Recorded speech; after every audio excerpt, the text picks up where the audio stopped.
Jetez pas vos déchets dans la nature, on a un environnement qui est vraiment fabuleux. Ça serait dommage de l'abîmer.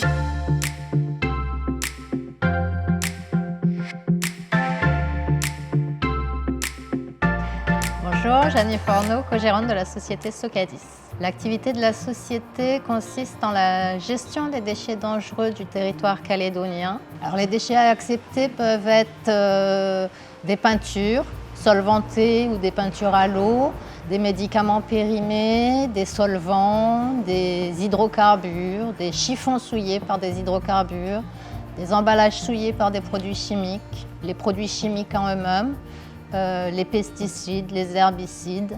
Sur notre plateforme, donc, on a mis en place des unités de pré-traitement. On a le broyage des tubes fluorescents et des ampoules à incandescence. On a aussi le dégazage des bombes aérosols qui consiste justement, comme son nom l'indique, à dégazer parce qu'on ne peut pas exporter des déchets gazeux avec les autres déchets qu'on a sur notre plateforme.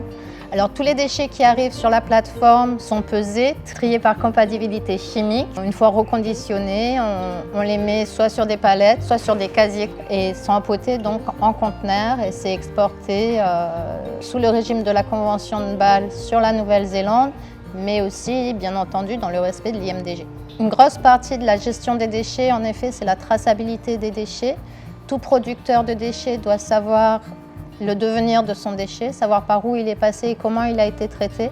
Il en demeure responsable jusqu'à sa destruction finale.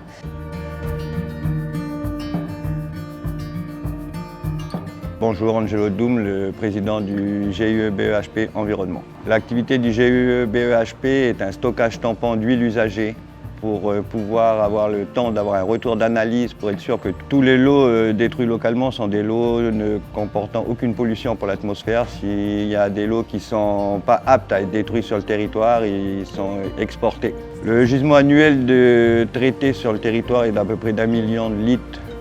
Nous concernant, nous ne sommes pas le seul stockage tampon sur le territoire, nous sommes deux. Le but du GIE-BEHP est justement pour la traçabilité, les échantillons, l'analyse, d'où viennent les lots, que tout soit tracé de A à Z.